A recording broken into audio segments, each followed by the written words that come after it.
Olá pessoal, sejam bem-vindos ao curso de Projeto Elétrico com AutoCAD. Esta é a nossa aula de número 24. Nesta aula nós vamos começar a aprender a fazer o dimensionamento do condutor fase. Antes de começar a aula, vou pedir para que vocês se inscrevam em nosso canal.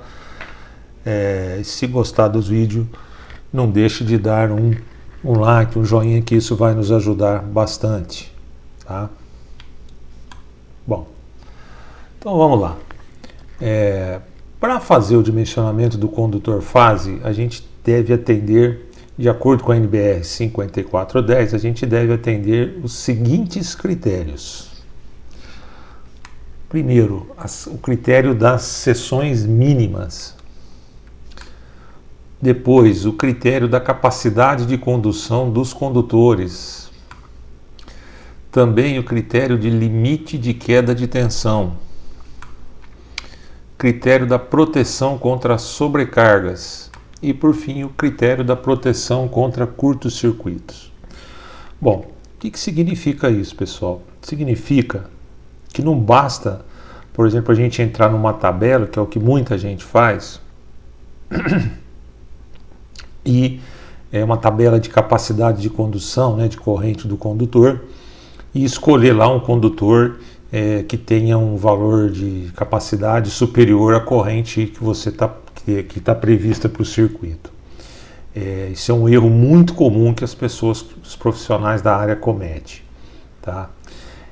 O que acontece? A gente tem que um condutor, ele pode estar atendendo ao critério da capacidade de condução, mas, por exemplo, ele pode não estar atendendo o limite de queda de tensão, ou seja, ele vai ser você colocando esse condutor, você vai ter problemas com queda de tensão no circuito.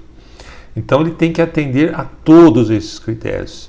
Ele tem que atender ao critério de sobrecarga, ou seja, como é que esse condutor vai se comportar se eu tiver uma sobrecarga nesse circuito, ou seja, uma corrente um pouco maior do que está previsto, por um tempo, lógico, limitado. Ele tem que suportar também. Se eu tiver um curto-circuito, também vai ser interrompida essa corrente, né, pela proteção, mas ele tem que suportar essa corrente por um tempo curto, mas ele tem que suportar. Então ele tem que atender a todos esses critérios, não é um único critério. Então o que a gente vai ter que fazer para dimensionar o condutor fase? Vai ter que fazer o dimensionamento dele por esses 5 critérios e escolher o condutor maior dentre os 5, que seria o condutor que atende a todos os critérios, tá?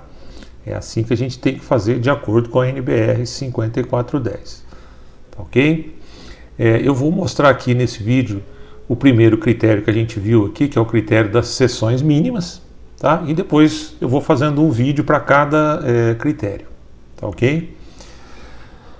Bom, com relação às seções mínimas, é um critério, né, baseado em razão mecânica do condutor, certo? Não é nem térmica, é mecânica. E o que diz a NBR 5410? Ela diz o seguinte: se o seu circuito for um circuito de iluminação, a seção mínima que você deve adotar é de 1,5 milímetros ao quadrado. Se o seu circuito for de um circuito de força, a seção mínima é de 2,5 milímetros ao quadrado. Circuito de força aqui, pessoal, é tudo que não é de iluminação, inclusive o circuito de tomada, tá? Circuito de tomada se encaixa como um circuito de força. E também aqui a norma especifica a seção mínima para circuito de sinalização e controle, circuitos que você usa em comando elétrico, por exemplo, né, para fazer a parte de lógicas de comando propriamente dito, né, não a parte de força, o mínimo 0,5 milímetros ao quadrado. Então, isso vem da NBR 5410. Então, esse é o critério da seção mínima. Não tem cálculo, é muito simples, nem tabela, é isso aqui, tá? É o mais simples que tem. Baseado nessas seções mínimas, a gente vai fazer o dimensionamento aqui para o nosso projeto que a gente está usando aqui para a nossa planta baixa. Nós fizemos a divisão dessa planta baixa em 18 circuitos, tá? E nós temos lá 2 circuitos de iluminação, que é o circuito 1 e o circuito 2, tá? Então nós vamos pegar aqui, ó, circuito 1 vai ser de 1,5 milímetro quadrado e o circuito 2 de 1,5 milímetro quadrado, porque são os 2 circuitos de iluminação.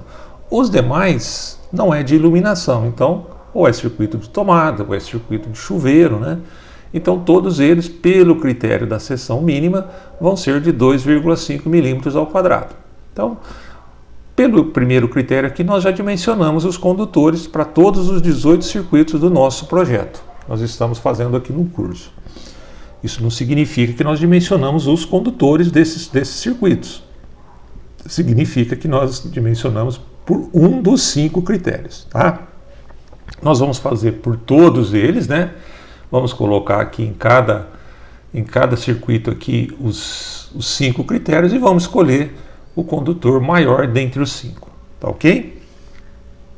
Na próxima aula nós vamos ver o critério da capacidade de condução, que vai levar em conta a questão térmica do condutor, tá bom?